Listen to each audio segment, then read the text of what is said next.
Ryland, what would your favorite piece of gear candy be? I think it would have to be like the main guitar that I use for Origami Angel. It was just like I've modded it so much to be like the thing that we get a lot of our sound from. It's got like the stereo output, so I can process two sides differently. Yeah, it's like a basic answer, but I'd have to say that. It's not very basic. For a lot of people, explain what you have going on there. What kind of guitar is it? And explain how you kind of set that rig up, because yeah, that's super fundamental to your live sound and the way you guys function as a two-piece. So yeah, for sure. It's a Fender Jaguar like special edition double humbucker guitar, routed out a middle humbucker spot so that there could be this other pedal there that only gets the lowest two notes of what I have. That is sent out to the other side of a stereo jack. So like the main guitar kind of just works like a guitar, double humbuckers, it works. And the other one goes out, and then only those low strings are on the other side of the stereo jack. And it goes an octave down. And that's what goes to the bass amp. It goes through its own little like set of what's the word, like processing, like compression and like distortion and stuff like that. But that it's a different sound than the other two, which are like the main guitar pickups. So for those main guitar pickups, they're just going to 1 amp up the middle and then 2 to the side, which have like reverb and delay on them and stuff like that. But yeah, it all comes from the guitar. To be able to split those two main signals, that's like where the main thing comes from. So cool, dude. So cool. Talk to me about in processing the low end differently. What are you using to pitch it down? I know I've gotten a look on your board. We talked a bit about it on tour. If you're willing to kind of give a little bit more behind the curtains, what's that low end chain look like? That you're using, because effectively that's you're playing both bass player and guitar player, and you're framing the chords and using that separate signal in that way. How are you trying to emulate a bass? Are you trying to process it in a way that it exists as its own thing? What's the goal there? Yeah, I mean, so I use bass effects on it. So once it hits that octave down from like just a pitch dropper, it goes to a bass compressor first, and then it hits. Well, I used to use like the big live board actually.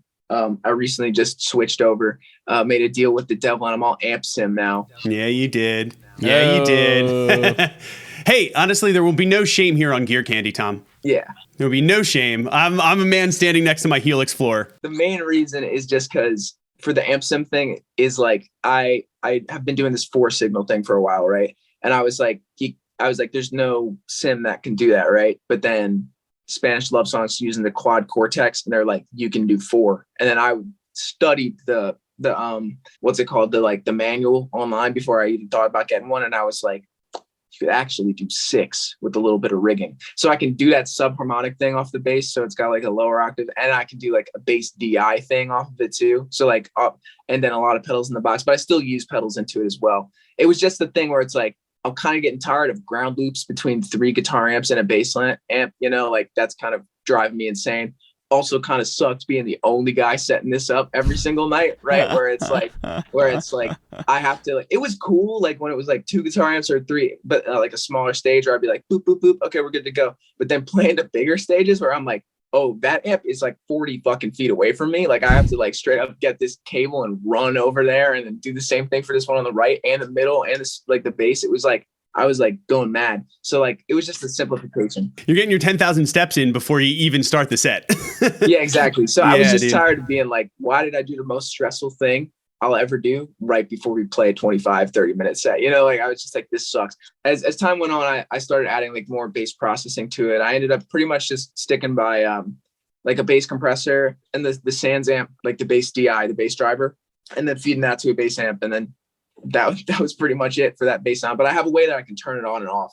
On the switcher, it was just like having it as like a separate output that I could like loop in and out. And now it's just a matter of fact of like the signal gets muted between which thing I step on, Cool. Dude, that's amazing. What incredible food for thought. What a highlight of our gear candy segment. Hey, Tom? It was delicious. I want more. Where can I get more? Dude, well, thanks so much for sharing that. I've been looking forward to it. I'm sure our listeners are going to have a ball with this one. And of course, me too, yeah. Probably have way more questions. So, they'll know where to find you. It'll be in the show notes. But yeah, dude, it's one of the things that I love about like, in engineering, being like, hey, what do I want out of this? How can I make it happen? You know, instead of just kind of being limited by, oh, I guess a guitar has to sound kind of like a guitar, you know? No, it can be so much more. I love that, dude. So thanks for sharing that with us. Of course. Thanks for having me on, y'all. Oh, yeah. Music to my